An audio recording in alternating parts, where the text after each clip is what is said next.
Well, don't mischaracterize what I say, because you start You out don't- with a you weird don't attack sometimes. Even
Hey, what happened to Estelle? Where did she go? She's still there. I can see Oh, her she's online. behind the Yeah. chat. You wanna Yeah, you're unmuted. make that chat narrower so we can see? Me? Are you talking about me? Are we muted? Or No, you're not muted. Oh, okay. We had muted you while you were walking. I'm going to get lunch. I'm in the middle of a trial, so you guys might see things that aren't me, Okay. like the ceiling. Okay. Okay. Want to mute her? Are we ready? I think so. Yeah. Oh, what happened? What's okay. Hi, everyone. I think we're ready to get started. So welcome to the New Mexico Family Advocacy Program's 14th ECHO session. NMFAP is a model of respondent parent representation being implemented in the 13th and 2nd judicial districts that utilizes interdisciplinary teams of lawyers, social workers, and parent mentors working effectively together to provide quality representation and the advocacy and support families need for reunification or other preferred outcomes in the child welfare system. As participants in our community of practice, you'll receive professional development from experts and early adopters of the NMFAP model, learn best practices, and collaborate to solve issues that present challenges to providing quality parent representation in the court system. Here at the Hub, we have myself. I'm Leslie Jones. I'm one of the lead attorneys. I'm Caitlin DeFewer. I'm the lead social worker for the program. I'm Jennifer Vieira. I'm with the AOC and here to provide technical support. And just to remind you all, if you're on the phone, to press *6 to mute and unmute. A couple of housekeeping things as we get started. Please remember to complete our post-session feedback and reflection form. Jen is putting that up in the chat so that you have the link. This is important for us because part of our funding is through a federal grant, and so the surveys are important for that funding as well, to keep track of what we're doing in terms of training for our practitioners. Let's see, I also want to any of the practitioners that are out there to please consider signing up to present a case or issue for our next problem solving or issue processing session, which is on December 10th. That there's a link in the session announcements that'll take you to that form, and then you can email that to Jen at echonmfap@gmail.com. But that information is there on the form. So if we're ready, we'll go ahead and get started. Today's workshop is Interdisciplinary Practices, Challenges, and Opportunities. And our presenters are Julie Sa and Eden Karnes. Julie Sa joined CFR in February of 2011 and is a litigation supervisor. Ms. Sa is a 2006 graduate of Columbia University School of Law and received a BA from the University of Michigan. From 2006 to 2011, she worked as a litigation associate at Debevoise and Plimpton, LLP, a New York City law firm where she focused on First Amendment, trademark, and white-collar litigation and cultivated a pro bono family law practice. Before law school, Ms. Saw worked in the mass market fiction division of Penguin Book Group. Eden Karnes is a senior social worker at the Center for Family Representation. Eden earned her bachelor's degree in social work from the University of Vermont in 2013. Before graduate school, Eden did a 10-month AmeriCorps program called City Year in East New York, Brooklyn. In 2015, Eden graduated from New York University Silver School of Social Work with her Master's of Social Work and started at CFR in August of that year. Eden also has experience working in restorative justice as well as residential programs with teenagers. So thank you. Thank you. Welcome, and if you can unmute Julie and go ahead and get started. All right, thank you so much. We're so excited to be here to talk to you guys today. I had the opportunity back in January to be out in New Mexico and met some of you, I think, and it was such a great experience. And we're really excited to talk to you today about our experiences with interdisciplinary practice and implementing our model here in New York. I know that there's a range of experience with social work and legal interdisciplinary practice on the ground in New Mexico. So before we get started, does anyone have any issues or concerns they'd like us to keep in mind, or should we just dive into it? And just a reminder to everyone, you can also type it into chat if you have questions. Okay, we'll get started. Okay, so Julie and I, we both work in Jamaica, Queens, but we also have an office in Manhattan. We represent about 2,400 parents a year in Article 10 child abuse and neglect cases, including termination of parental rights. So each case that we pick up in family court has an attorney, a social worker, and if necessary, we also include a parent advocate. We've worked with over 10,000 parents, and we regularly collaborate with the agency, which is what we call our child welfare agency. So like if we're talking about like ACS, for example, is what we have here, is the Administration for Children's Services. So they are the ones that we work with regularly, along with the foster care agencies. Yep. And we regularly confront a number of issues that require our sort of social work and legal creativity and A game. Queens County is the most diverse county in America, possibly the world. We have, I forget what the number is, but dozens and dozens of languages spoken here in Queens County. More than 50% of families in this county have one or more parents born outside of the United States of America. So that's the context that we're working in. Also, we have a large population that relies on social services to one degree or another.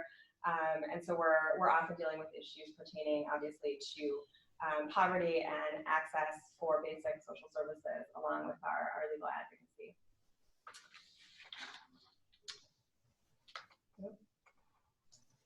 Okay, learning objectives, so everyone can get their CLE. We're going to be talking today about the benefits and opportunities of interdisciplinary practice, and some best practices that we have drawn from the 10 plus years that we've been practicing here in Queens for communicating with the team and leveraging our interdisciplinary skills. We'll talk about some of the very nitty-gritty and practical considerations and challenges and opportunities that we found along the way. So before we get started with that, we'll just talk a little bit about why we believe in an interdisciplinary practice model. We practice, one way that we talk about our practice is talking about something called cornerstone advocacy, and that is a whole other talk that some of you might have heard at the conference in January, but if not, it's of a piece with our interdisciplinary practice. And the idea is that the work that we do in advocating for families who are touched by the child protective system is so much more than advocating for them on the day that they come to court. When we talk about the 4 cornerstones of that advocacy, which is just a way to help think about all of the different concerns that our families face, we talk about conferencing in and out of court. We talk about services that our families are receiving. We talk about visiting between families and their parents and children, and also other family members. And also we talk about placement, where the children are staying if they can't stay home, and trying to keep them as close to their homes as possible.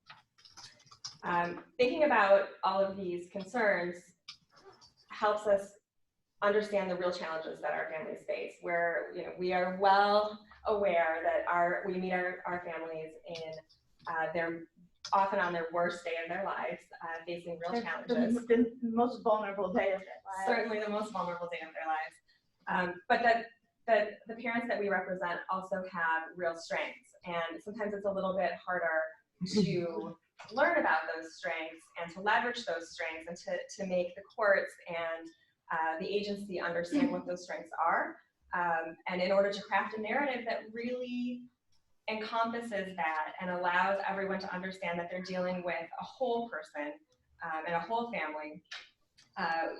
We bring to bear a robust engagement with the family, so that there's more to them than what the allegations against them might initially suggest. And when it comes to the cornerstone, in regards to like conferences, things like that, that's where the social workers really come into play. There's often times we're getting to these agencies hours before a conference is even being held, and during that time we're able to really get to know the client. We oftentimes can meet the children on the case, so we get to see them, outside of just what the allegations in the petition state.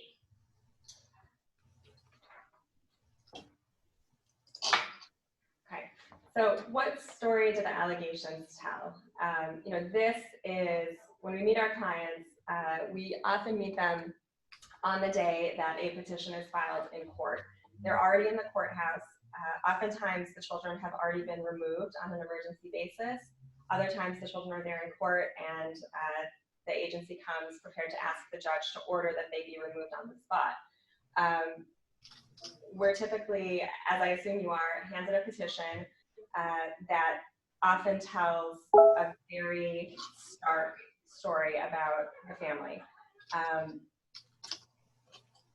If I could give an example, not too long ago, I represented a client who, on the face of the petition, she was a mother, and she had 4 small children, ages 3 months to 6 years, and had been a repeated victim of domestic violence. She had been offered services, she had been offered a place in a safe house, she'd repeatedly gotten orders of protection, but then very shortly thereafter, there would be another incident, and the father of the children would be found in the home, again with another incident. And the last incident was quite serious. The client was injured while she was holding the infant.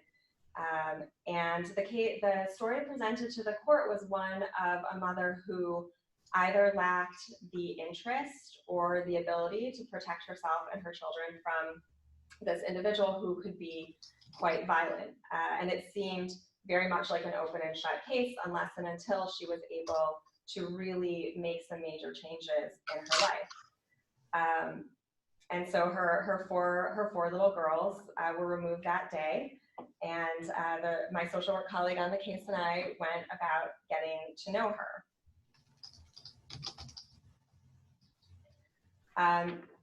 And of course, the story, the reality of this family and of this mother's life were so much more.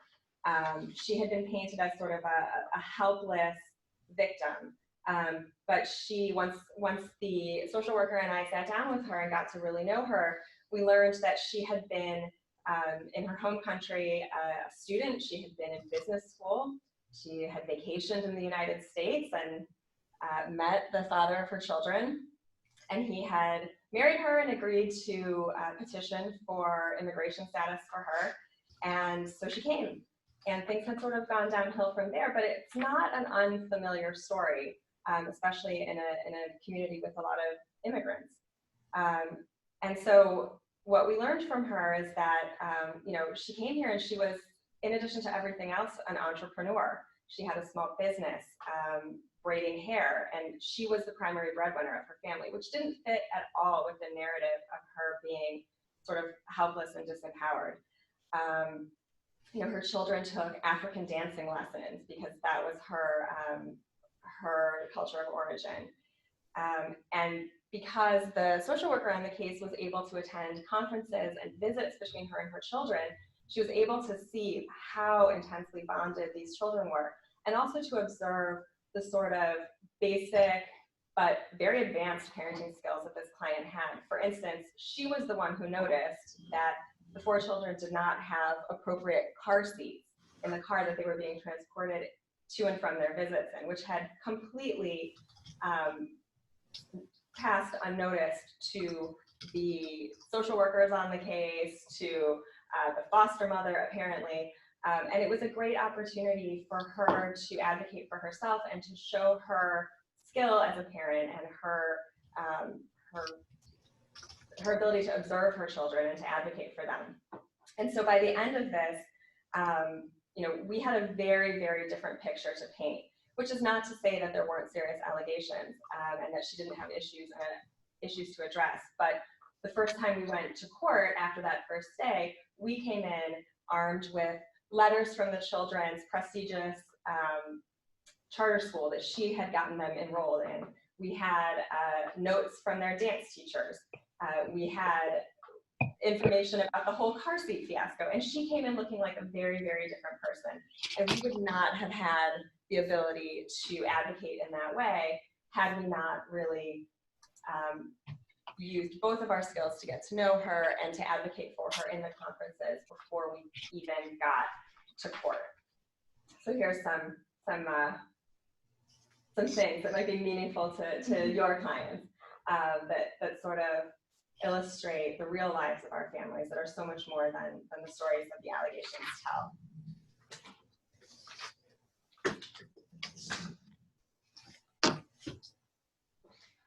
So these are some of the benefits of an interdisciplinary practice.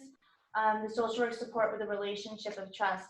As the social worker on the cases, I'm able to really build a great rapport with my clients. Some of my clients I've been working with for over 4 years now. I've actually just had a client tell me after 4 years that she's starting to trust me, which is a success, I guess. But I'm always there for them. I'm a consistent person in their lives, whether I'm at a conference with them, I'm at court with them, I'm going with them to public assistance. They can rely on me. They can rely on the whole team. And I think it's also important for us to share with them that as much as they want to trust the workers from the agency,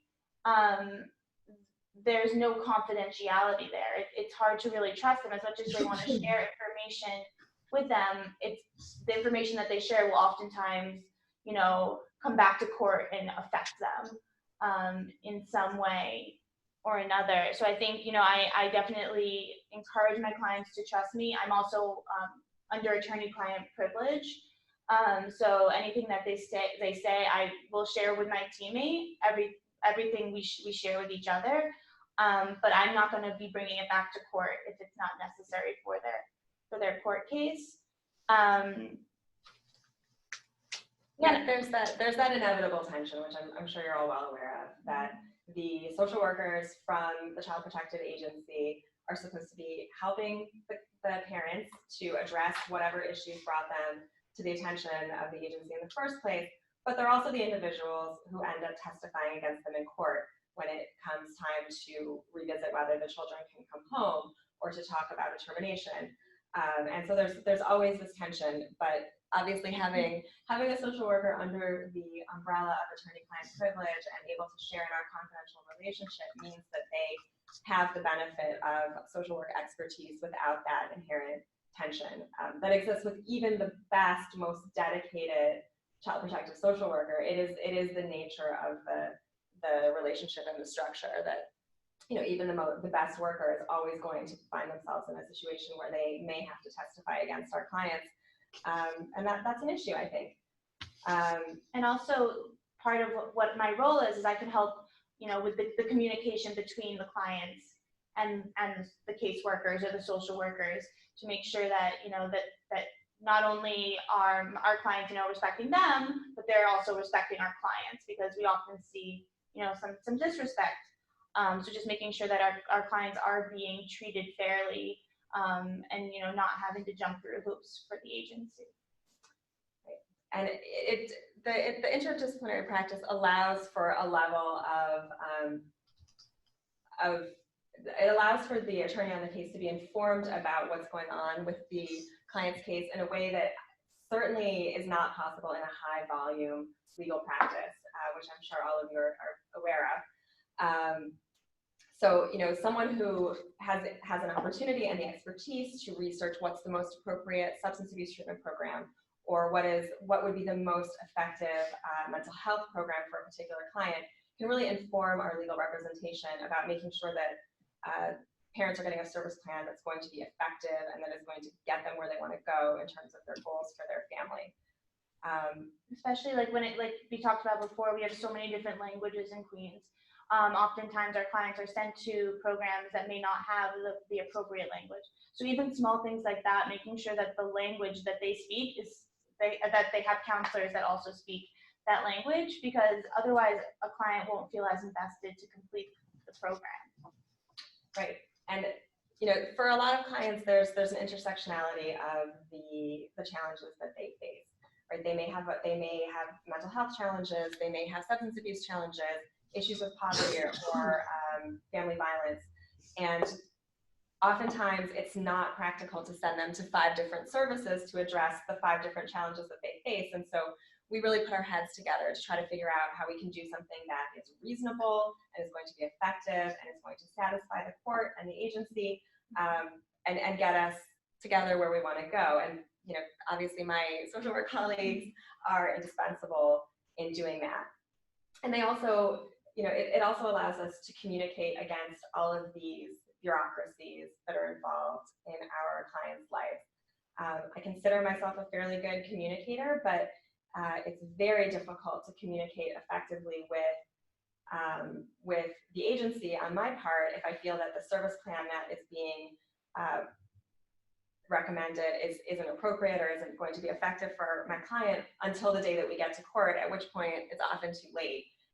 So, you know, having a social worker who can be in the room and help formulate something effective lets us have those conversations long before we get to court, long before we're talking about, you know, ASFA in 15 out of 22 months. And hopefully, you know, the conversation that we're having then is a better one than we would otherwise have. And it, you know, it also means that by the time we get to court, nobody is surprised about the words that are coming out of my mouth, because you know, Eden, if she's on the case, has been beating that drum for weeks or months. Yep. So, are there any questions so far? No? Okay. All right, so we'll talk a little bit about how we actually make this work. The model that we use here in New York it's truly interdisciplinary. We view ourselves as a team of equals. We're, you know, especially when I'm fortunate enough to have Eden on a case. She has a graduate degree in social work. We really view it as a partnership. While, you know, maybe there's some universe in which I, as an attorney, would love to have a bunch of people that I can boss around, like in my dream when I have a paralegal and a secretary. That is not the relationship that we have here with our social workers. We really do view it as a team of equals who have shared responsibilities, shared decision making, and a truly collaborative relationship, which, you know, as with any partnership or marriage, can be challenging, but it's also rewarding and, we believe in the end, more effective for our clients. Yeah, and it's something, that we really work on. We have a lot of communication. We talk a lot, and I'm gonna go the next slide. We talk about principles for positive team communication, which I'll go through more specifics. But it's not always easy, but it will benefit the clients in the long run. Right. The conversations that we have are often about the clients, but they are not always about the clients. Sometimes the conversations are just about Communication. Other conversations. Mm-hmm. And it at the time can sometimes feel that it's time consuming or painful, but it really, really greases the wheels with moving forward with the actual clients when the time comes. Mm-hmm. Okay.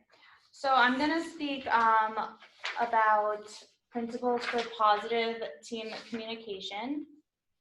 And I have some examples that I will share as well. So the first one is about being explicit about expectations. So for example, when it comes to court, the attorneys are on the record. They're the ones, litigating the appearances. They're the ones that get to pick the next court appearances.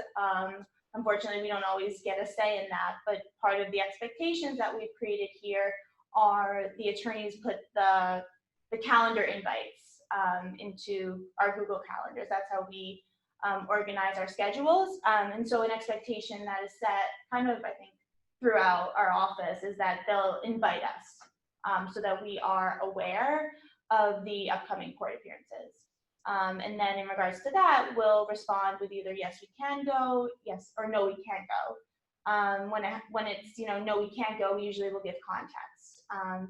Some attorneys here, expect that their social workers or parent advocates are at, most court appearances, and some others don't expect that, but it's important to be super explicit about, what you're expecting, because there are times when I am absolutely planning on going to a court appearance and last minute have to run to a conference somewhere so that a baby's not removed. And in that situation, that is where I need to be. So just, explaining that. Similarly, discussing, different routines with different staff, when it comes to communicating either via email or in person, how am I going to communicate? What am I going to put in the subject line, for example? If it's something that's super urgent, I would put in the subject line urgent, so that the attorneys know to look at that, because sometimes if they're on the record, that may not be their focus at the moment. Or if I have a question and I'd like for it to be answered rather quickly, I'll put question.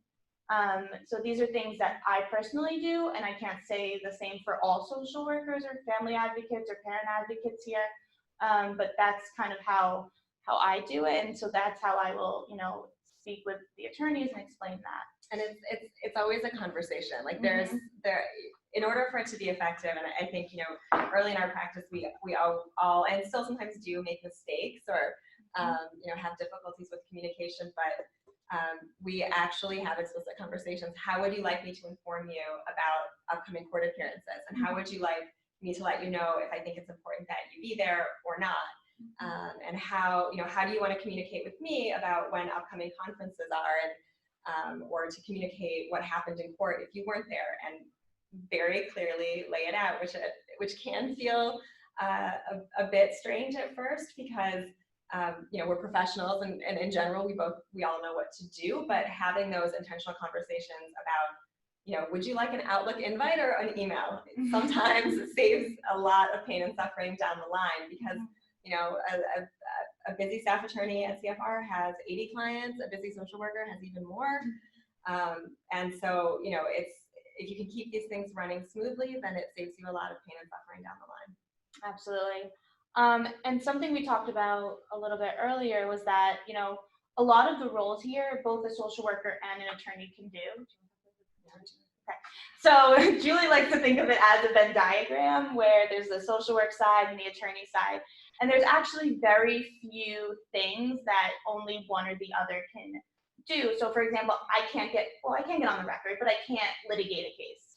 You know, I don't have the legal experience. You're not going to cross-examine. I'm not going to cross-examine a witness, but and Julie is not going to be able to go to conferences to like the agency. She can't speak to the caseworkers directly. She can't speak to the case planners directly. But besides that, I mean, overall, our roles, you know, are very much intertwined.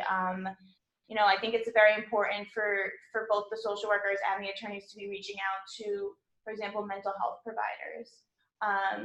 You know, getting parenting certificates, anger management completion certificates, things like that are both interdisciplinary. Having office visits with clients, one or the other or both, everyone can be there. You know, meeting with clients before court, meeting with clients after court. Since I've been here for a little while now, like I feel comfortable, you know, explaining things legally. That being said, a lot of clients want to hear it from the attorney, but I'm able to discuss like what a settlement looks like, things like that. And then Julie can explain the importance of going to their programs and how it's going to, you know, benefit them in the long run. So I think, you know, having, you know, when it comes to, you know, debriefing after intake or after an office visit or just checking in and seeing what the next steps are, you know, really being explicit about that and saying, you know, this is what I plan on doing. This is what you're going to do. Let's meet in a week. And, you know, maybe we're going to file a motion or we're going to do this. So just, you know, being very explicit about what each person is going to be doing on the case and how to move the case forward. Yeah, I mean, as lawyers and social workers, we are all advisors and supporters of our clients. All lawyers are.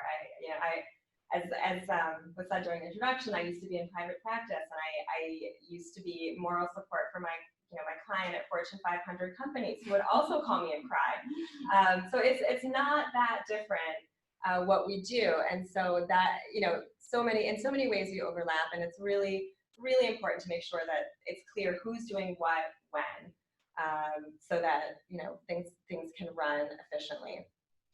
Yes, absolutely. Okay, so the next one is different team members may have a different sense of urgency on a case. You know, I see this frequently. You know, sometimes it may be like a more of a legal focus. We need to get this motion in before Thanksgiving so that we can have visits. So, you know, that could be a legal urgency where as a social worker, I may not have, you know, as much as like an urgent thing to focus on. But there's also times when I can feel like something is super urgent, and I'll speak with the attorney and it may like legally not be as urgent. For me, recently I needed to send out a mental health evaluation to a program to get my client engaged in this program within like a week and a half. But unfortunately, we needed to get the court's permission before we could send out the evaluation. So in a situation like that, like I, you know, emailed the attorney and explained why I needed this to happen sort of immediately so that I could, you know, continue doing what I needed to do to get this client enrolled.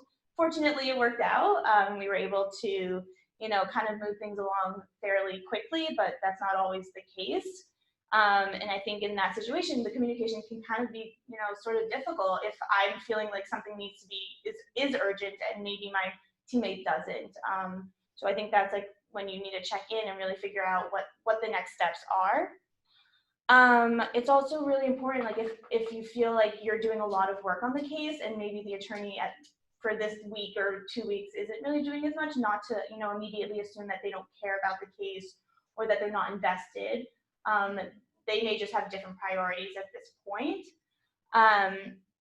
So I think that's, you know, that's another really important thing to communicate about. Like we talked about before, there's a lot of, you know, different languages in Queens, and some of our social work staff and attorneys fortunately speak these languages, which is wonderful, but it can kind of sometimes make cases feel like more like one-sided. So if the social worker speaks Spanish, and so that they're the ones that are, you know, often communicating with the client, and may feel like the other teammate isn't doing as much. So figuring out a strategy around that, you know, maybe you'll be the one making the phone calls, but, you know, I can use Google Translate or, you know, figure out a way to communicate via text message, or I'll be doing a different part of the case. So it doesn't feel like only one person is, you know, working on the case. Or, you know, or it may be that for certain cases, one team member will carry more of the weight, and, you know, that's okay too, if that's what makes sense in terms of, you know, the experience of the team members, what's going on with their other cases. I mean, oftentimes attorneys and social workers in our office have more than one case together, so it all sort of comes out in the wash. You know, like Eden may really have to carry a lot of weight on one client who has a lot of social work needs and is in a lot of conferences and meetings, and another client, you know, I may end up prosecuting an appeal for them, and that is a case where obviously a lot more of the work would fall on my shoulders. And it all sort of works out on the end, but the main thing is that that's very transparent, because the most important relationship is with the client, but a close second is your relationship with your teammate. Right. And, you know, what we do is hard. A lot of our clients are very challenging for one reason or another, whether it's because of language issues or because of their mental health issues, or, you know, whatever million different challenges we face with our clients. What we do is really hard, and so, you know, it's important that we sort of recognize that with one another and strategize and make sure that we acknowledge that the difficulty is with the challenging clients, and it's also with maintaining a functioning relationship in our office. Yeah, and I mean, I think it's also important, like there have been times where when it is a legal heavy case, I will approach the attorney and say, you know, I feel like that there hasn't been a lot for me to do. You know, am I missing something? Is there something I could be working on? Or maybe it turns into a conversation of me maybe not necessarily staying on the case much longer. So I think, you know, acknowledging when you feel like, is there something more I could be doing? Yeah, and we're going to talk a little bit about like the very tiny things we do to make it work. But, you know, and I know that not everyone in New Mexico has the benefit of this, but, you know, we have a very crowded but cheerful office where we're constantly crossing paths, either in our small office at the courthouse or our bigger office space, in the cafeteria, or in the kitchen, or at the coffee maker, or just trying to find a place to plug in our laptops. And, you know, those informal check-ins, whether they're happening organically or you're kind of manufacturing them because you know that you want to touch base, you know, just being mindful of it and making a point to check in person sometimes, not just by email, or checking in by phone if in person isn't possible, really makes a big difference, because things just come up differently when you're talking to somebody than when you're just shooting emails back and forth. So the email is key to make sure everyone's informed, but it never substitutes for the face-to-face meetings. So that brings us to our tips for making it work. Regular meetings. It's so easy in the crush of a high volume legal practice to let this slide, to sort of deal with things on a triage basis as they arrive, and to deal with each emergency on its own terms. But we really try to make a point to set up regular meetings. You know, even if it's just like Monday morning for 20 minutes, we're going to drink coffee together and talk about whatever comes up, or, you know, making a point to schedule something every 2 weeks. Even yesterday, I wanted to speak with an attorney, and we could not figure out a time to do it. And so I was leaving to go get lunch. I said, can you walk with me? We walked together, we discussed the case, then we, you know, walked back. But just trying to like be creative about it and figuring out times to communicate. Yeah, and it's one of those things that it's so easy to let it slide, but even just a short meeting, you know, it creates a sense of control over your cases, and also that sense of shared ownership that you really do need to be successful by having those conversations. And because you lose the color, right? Like the case that I had where the woman was accused of being a victim of domestic violence, you know, the first thing that we said in our first team meeting about that client was like, she's so sweet. We love her so much. You know, she's so interesting. And that is lost if you're not having those conversations, and you're not getting the full picture of the client. You're talking about shared plans. Sure. The most exciting. So yeah, we call it the Y drive. So basically all of our files are on our computer and we use Microsoft Word. And so and we don't have to show the layout, but every time I take notes, every time I, have conversations with the client, whether it's through email, through text message, through a phone call, we put the notes in. And then normally the expectation is you copy and paste the notes and send them to the attorneys. Most of the time it's just like an FYI, like kind of here's what just happened. It's really important to send those out almost immediately because if this client is also on the other teammates, to-do list, maybe they're going to follow up without knowing that you just followed up, and then it becomes like this weird dynamic of like, are you really on a team? You're calling me and you're calling me. So, making it very, very clear that I just reached out to them and maybe these are the next steps. Maybe can you do this follow-up? We also have paper files that we share. Also included in the computer files are, releases and letters from service providers.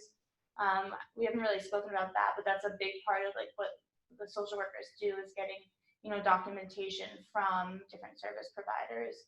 And I already spoke a little bit about, calendars and making sure that your calendars are up to date. Oftentimes your teammate will just look through your calendar and try to find out where you are. We try to be really transparent. Like our calendars are open to one another. Yeah. So, if it's like, oh my gosh, something's happening, where's Eden? I can go and see exactly where she is scheduled to be at that time. Yeah. Or I can send her an invitation to put something on her calendar, and vice versa. So everything is sort of, there's active and passive communication around everything. Like I can go check Eden's calendar, and also she's sending me invitations, and I'm sending her invitations that we're getting pushed to us actively. Likewise, if I need to go in and see like, what has been happening with a client over the last month, I can pull up their file electronically and centrally located, and I can see everything that we've both done.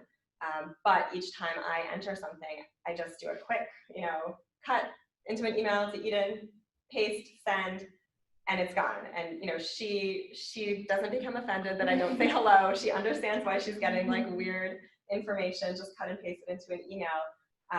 And it's not something that you always even read in depth, but if that client calls me, I know, like I saw an email from Eden, I know that something happened, I'm gonna read that before I respond. Right. So that, we try to keep each other as up to date in real time as possible. And, I don't have to tell you guys, like when you have a lot of cases, it's a lot to keep track of, but, with the sort of bumping it up constantly each time someone has a touch with the client, hopefully you at least have a sense of where you are.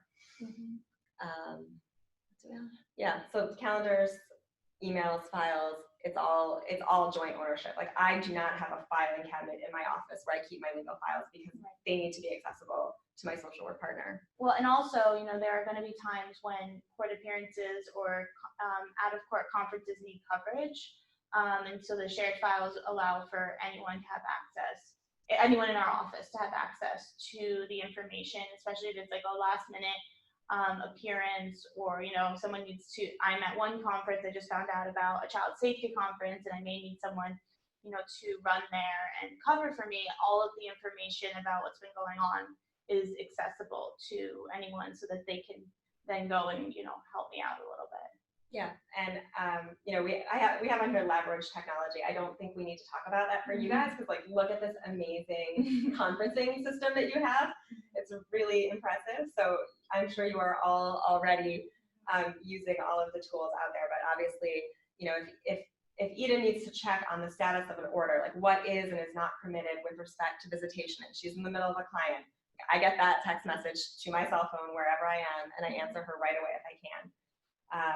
There have been times when I've been sitting in a conference and they're talking about something that happened in court that I may not remember it, or I don't know, exactly what the order meant. So I've stepped out, I've called the attorney, I said, can you explain this to me, or can you send me the order now so that I can use it?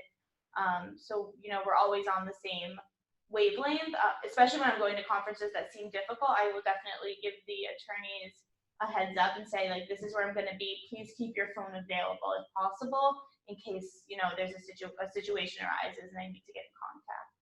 Right, and because we have the shared files, I'm able to like ping an order Mhm. to Eden right away if there's some dispute about whether, for instance, unsupervised visitation is permitted by the court. But I think you guys have your hands around the technology. Yeah, and then, we really make a point to sit with the clients together. One of the things that I noticed when we started practicing in Queens at the very beginning was that some of the lawyers who had been around for a long time and were solo practitioners without the benefit of a teammate, when they were waiting for the cases to be called, and here in New York City, there are extreme delays. So you might end up waiting for a long time for your case to be called.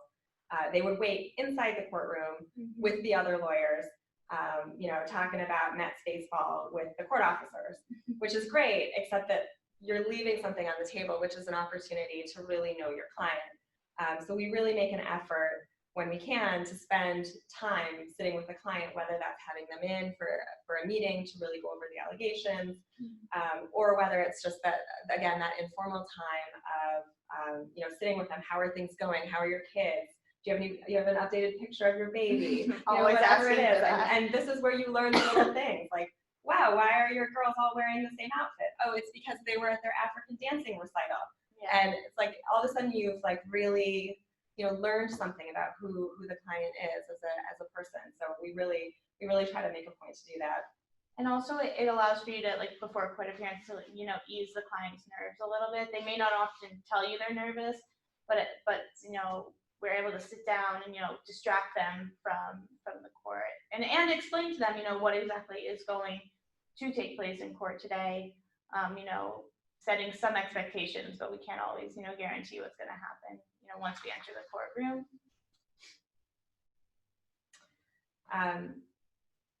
So, part of what we do, and this was a big issue when we began implementing the model in Queens County, was communicating to the other stakeholders that we work with, like who we are and what is happening, because they were very confused about why our clients were walking into agency conferences with a social worker who didn't work for the county. And whether this person was just there as a spy or what exactly was going on there. So we still do this work all the time for a variety of reasons, but particularly in the beginning, we had to be very transparent about what was going on. What could be expected from us. So very early on, I, as a new attorney who nobody in the area knew, I had to say, look, every time I walk into a courtroom, I'm going to make an application for my client to see her children more often and in a more natural setting. So you can just count on that. And by the way, I'm going to come with a lot of information about what the visiting, what the visiting schedule has been, how it's been going, who's been there, what the issues were. And I'm going to have that information because I have this awesome teammate. So you should be ready for that application, even if I don't email you the week before to tell you that I'm going to be making that application. Likewise, if the children are in foster care, we're always going to come knowing how things are going, or at least having tried really hard to figure it out. And we're always going to be making an application to, if not end the placement, then make sure that the placement keeps the children as close to home and to their communities and to their loved ones as possible. And now, when I walk into a hearing or a legal conference, typically my counterparts have that information ready, and they don't seem surprised when I ask for it. And I'm able to make those applications and to be effective in that way because they know that Eden is in these conferences. She's not there to disrupt things, but she is there to gather information and to provide information. So we try to be very clear that we're going to do our best to be the most knowledgeable people in the room, and that's how it's going to be. We also, we're really committed within our office to robust support and supervision, and that is something that we, as a larger firm, as a larger institutional provider, are able to do in a way that can be very challenging for situations where you don't have the institutional support. And I know that may be the case in many of the counties in New Mexico. But the reality is that, you know, no lawyer or social worker is an island, right? And this work that we do is very, very hard. So we try to make sure that everyone has someone to talk to. Yeah, I mean, and I think depending on how experienced someone may be, supervision may have to happen, you know, at least once a week, making sure that you're, you know, speaking about the work, the cases, but also how everyone's kind of doing. The work is really emotional, and, you know, sucky things happen on our cases. But you know, you always have someone there to support you, whether it's, you know, your own supervisor, or it could just be someone walking down the hallway. You always know that you can stop and speak with someone to just kind of like unload what's been going on. Yeah, and you know, as a litigation supervisor, who I supervise many brand new attorneys fresh out of law school, and I would say I spend probably, you know, 50% of our time together talking about legal practice and how to be a lawyer and what the law is and how to present their cases, and probably the other 50% talking about team communication and making sure that things are running smoothly, because it is an unusual relationship. It's, you know, you're not somebody's boss. You have a partnership, and it can be uncomfortable at times when you're learning how that relationship functions. So, you know, in terms of support for our attorneys and supervision, it's something that we're very mindful and intentional about. Mm-hmm. Questions? I feel like we've been talking for a long time. Okay. And the final thing for making it work is track outcomes and data. And again, obviously, we are able, it's easier for us to do this because of the scale on which we practice, the size of our county, having millions of people in it, and having a fairly large, relatively speaking, staff here. But you too can track outcomes and data. And as with anything, it just requires a little bit of forethought. And I don't know if New Mexico is doing this as part of the grant on a sort of wide scale level, but regardless, you know, it's worthwhile to think about what is the data that matters to you and to your clients, and then to track that as a team.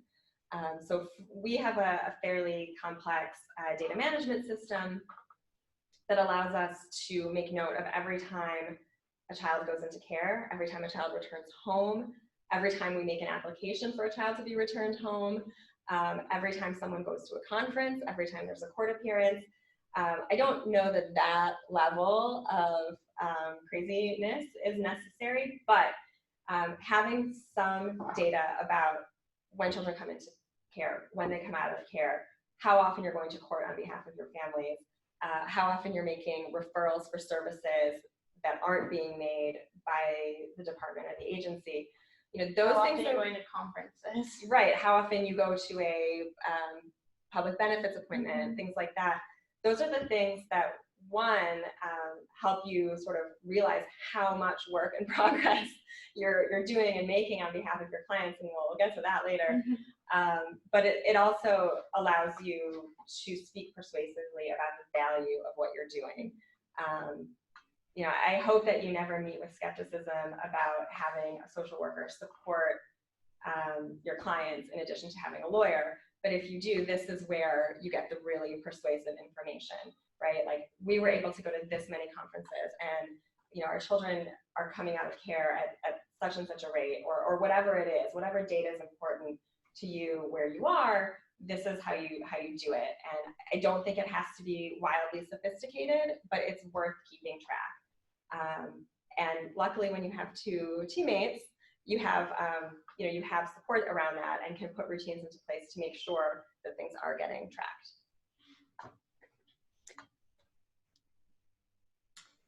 So this is something we talk about a lot here. We call it redefining the win. As you all know, this work is very hard. You don't often come out of court feeling super optimistic or happy. You know, we don't always see these big wins that you see on like television. I only get the cases dismissed sometimes. Yeah. So I think something that, you know, helps you kind of like keep going is, you know, redefining the win and finding, you know, the silver lining in things that often don't have silver linings. When it comes to my clients, you know, especially when like their children have just been removed and there's like some mental health concerns, I kind of try to refocus it and see it from a different perspective. You know, maybe now you actually have time to take care of your mental illness that's been going on for 10 years. They don't always see it that way, but you know, it's nice to try and like see, you know, how what's going on could benefit you in the long run. You know, it could maybe if you haven't always felt like the best parent, how, you know, maybe this parenting class could help you. Maybe you're, you know, working on the relationships, not just your kids, but with your family, you know, because your kids have been placed with the grandmother. Now you have to work on the relationship with the grandmother. You know, similarly for ourselves, it's oftentimes, you know, we do all this work. You know, we get our clients into services, we get these like amazing reports, we share them with the attorneys. We're super optimistic, and we go into court and they're like, oh, they need to do one more thing, you know, come back in a month, you know, and it can feel really, you know, downgrading, but it's, you know, we have to focus on, you know, well, we've moved forward a little bit, you know, we saw, you know, you weren't going to any of your services, you were testing positive, but now you're not, you know, or your drug screens have decreased. So, you know, just really focusing on that. Yeah, and I think as a litigator, it is easy to get bogged down on like the wins and the losses in court, but that's not the work that we do here. You know, we do have those wins, and they're so satisfying.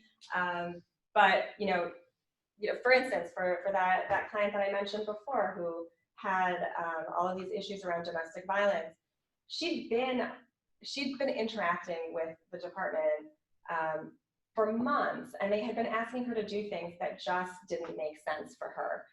And so for her, figuring out a service plan that was reasonable and was going to be effective and that she was actually going to do, to me, it was a huge win. And it was one that we never would have been able to do had I not had my social work colleague in the conferences with her advocating and saying, you know, it's not reasonable to ask a small business owner to go into a domestic violence shelter and not to return to her place of work. Like, that's not reasonable. And figuring out what we could do to meet her where she was, and to make sure that we didn't obliterate all of these great things that she had going on in her life. And so that was a huge win, even though it wasn't for some time longer that we were actually able to get her children home, which was the big win. You know, expanding visitation. Here in New York, we are really lucky to have extremely progressive guidelines around visitation that say the parents should be spending as much time with their children as possible in the least restrictive setting. So the presumption should be that all parents visit their children unsupervised, unless there's some safety reason why they can't. That is so rarely how things actually start. Typically the court orders supervised visitation on a limited basis right off the bat. And so, you know, we go in with our regulations tucked under our arms and our great reports about our client in our other hands. And we usually are able to expand the visits. And, you know, that is huge. And that is something that was not happening prior to our being here, with sort of social work support that we need to make that happen. So Julie, I'm going to interrupt you for a second here, because we're reaching the end of our time, and I just want to make sure that if there's anybody who needs to leave in the next couple of minutes, we'll make sure that they have the opportunity to ask any questions. So I just want to make sure if there's anybody participating that has questions that they'd like to ask you now, please, if you have video, please put it on and put your hand up, or send us something in chat to let us know that you have a question that you'd like to ask.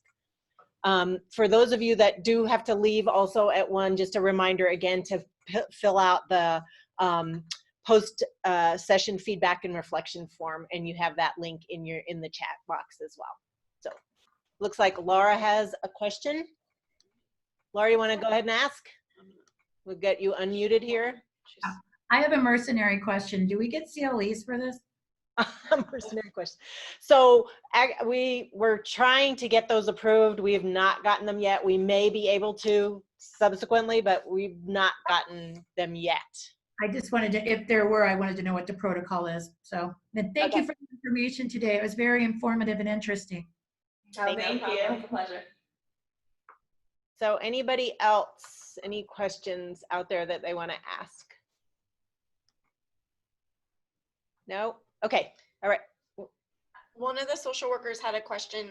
She was wondering how often the social workers meet with their clients, given that they have such high caseloads. Yeah, I mean, I really think it depends on the client. It depends on how often we're going to court. It's not like we have the ability to meet with them once a week, although that would be wonderful. Well, there are some clients. There are some clients we have to meet with once a week.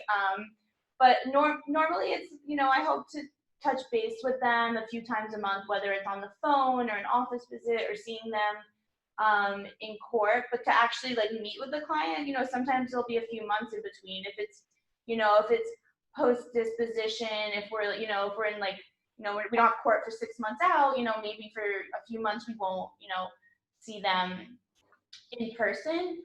But there's always the ability to set up an office visit, to have them just come in to touch base, see how things are going. Normally that usually takes place like a phone conversation or text message. But like Julie said, there are some clients that are, you need to meet with them, a little bit more frequently, especially, if you're preparing for a trial or something like that, and you want to, practice with them beforehand. So yeah, it really depends on, the client, what's going on their court appearances, things like that. Yeah, we try to be really, really nimble and constantly have these conversations about what the clients need. Mm-hmm. If a client is in crisis, like it's entirely possible that Eden will end up spending every day with them for a week. Mm-hmm. If it's like they need to get to an emergency mental health assessment, or they're in court for an emergency hearing and it's going day to day. There have been those times when we're together for several hours every day for a while. And then, hopefully things settle down and that client may not need you for a little while. So we try to really, Right. be available when we're needed. But I think, as a social worker and as an attorney working in this, you also have to focus on burnout and making sure that as a family, they were farmers. That you're balancing your schedule. So we do have clients that sometimes just kind of show up. We didn't expect them. They just came to our office or they just came to court. And if you have the ability to meet with them, then great. But you also have to remember to be able to balance and create some boundaries and say, maybe I can't meet with you today, but let's find a time where I can meet with you and the attorney and let's schedule, to meet then. So, just being very, transparent with your clients and saying like, I can't meet with you and this is what needs to happen. Yeah, and I think it really depends on the client as well. Clients come to us with all different levels of functioning and different skill sets. And sometimes we have clients who, their background is a little more privileged, or they're just excellent advocates for themselves. And for those clients, I, as the attorney, may do the bulk of the communicating because we have a very traditional attorney-client relationship. They call me for legal advice. I tell them what to do. They do it. They come to court. We win, and everything's great. And in those cases, my social work partner may not have to do as much. It really depends on the individual. I try, as like a rule of thumb, I try to make sure that none of my clients go more than a month without talking to one of us. Even if everything's going well. Obviously, it may be a lot more than that if there are issues, but even if it's just a text message or a check-in, are you good? Are you visiting? What's going on? How are things going with your child back home? To just have some touch to make sure that everything's going okay. Yeah, and the best response I usually get is, everything's fine, how are you doing? That's what you want. Yeah, and so then you're like, all right, cool, like I'll check in with you in a month or so. Okay, thank you. So I had a couple of thoughts, unless anybody else has questions. But I had a couple of questions that came up as you were talking. And one, it sounds like you already answered, but is it just like a rotation of how people get assigned to the case? So it sounds like it's not always the same attorney, social worker, peer mentor, parent mentor that are assigned to the case. So however that happens, but it's not always the same team. Right. Right. We've experimented with a lot of different structures for how to do that.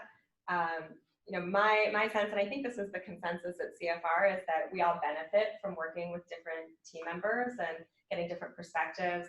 Our social work staff really, and I probably should have said this earlier, really runs a range of experience levels. We have, we have MSWs, we have family advocates who are bachelor's level, social work staff members, and we also have parent advocates who are individuals who have been personally involved with the child welfare system who now work with us and advocating for our clients. And so obviously they bring to bear just very, very different strengths and different levels of experience.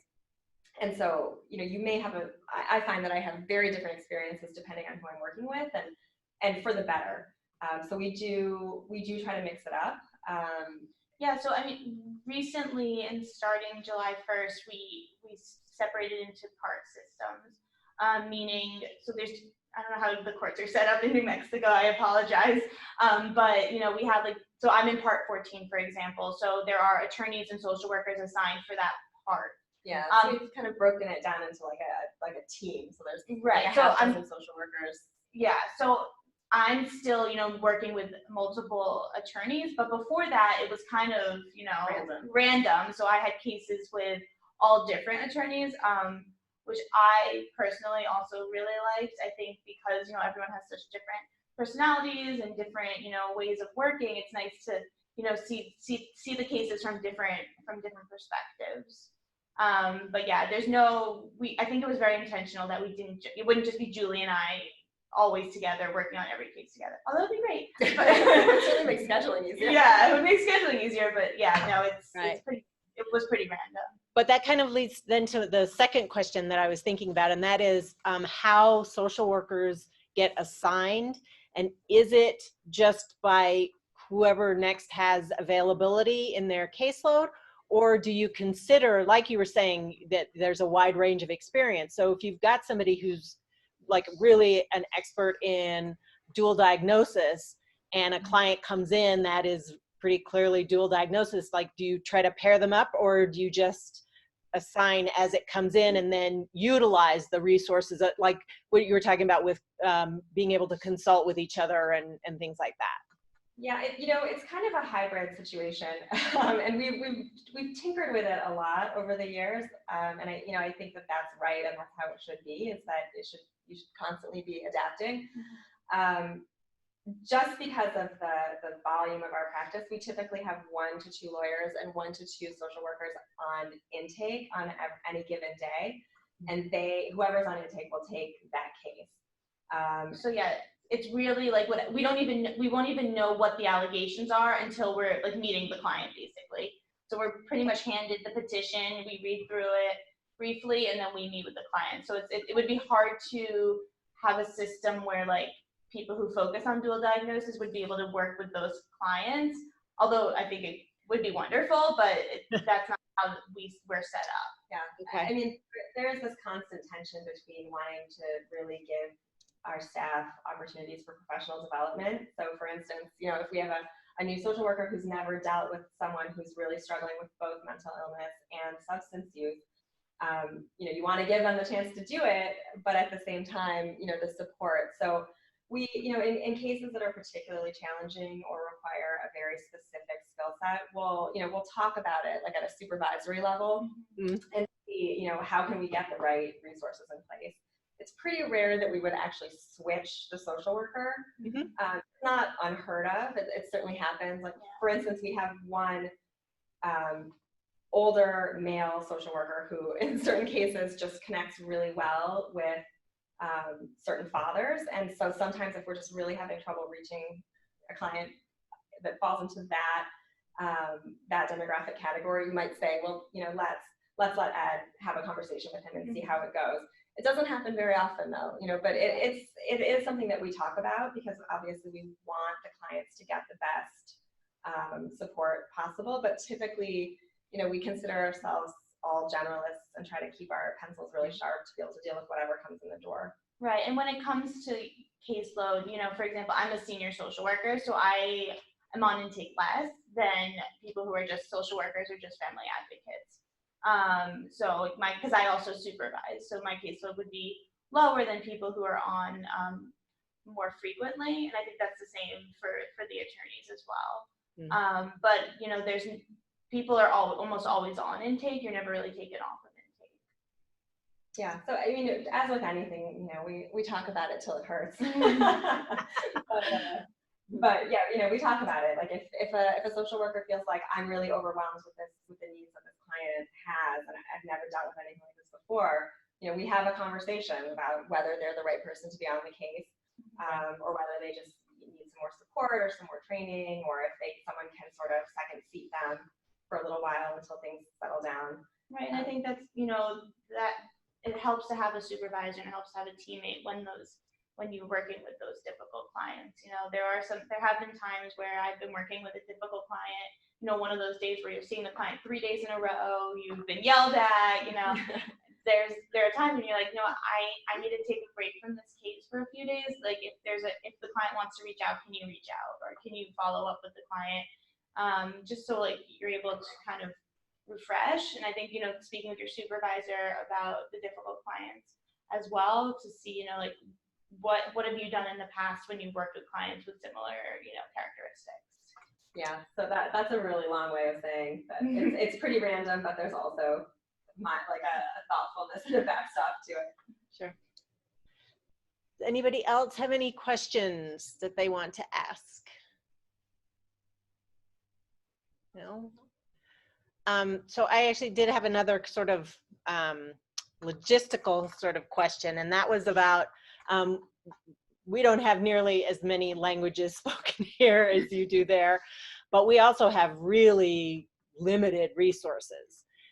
And so I was just curious about whether, so like for us, we can get an interpreter in for court hearings, and then often what we'll do is if I have a client whose primary language I don't speak, I will try to arrange to meet with the client right before court and get the interpreter to just join us on that phone call, right, for that bit. But it, of course, raises issues about confidentiality and all that kind of stuff as well. So I was just wondering whether whether the firm, like, do you contract with somebody so that you can have those client meetings outside of court and have an interpreter available? Yeah, so we have a language line that we use, which is helpful sometimes. We also, like I said, we've been able to hire some new attorneys that that speak a lot of Spanish speaking and things like that. So I think that's our first go-to. Court actually has their own interpreters. Right. Yeah. So yeah, I mean, we try to walk a line, right? We do have funding to hire in-person interpreters if we need them, but it's not a lot of funding. We cannot pay for a live in-person interpreter for every client who would like to have one for every interaction that we have with them. And I wish that we could, but we cannot. So we try to be creative, and like you say, I am very familiar with the old trick of grabbing the court interpreter and just not letting go of their arm until they tell us. That's a good one. And if it's a short conversation, we'll use the language line. Yeah, I'm sure you're familiar with the limitations that go along with that.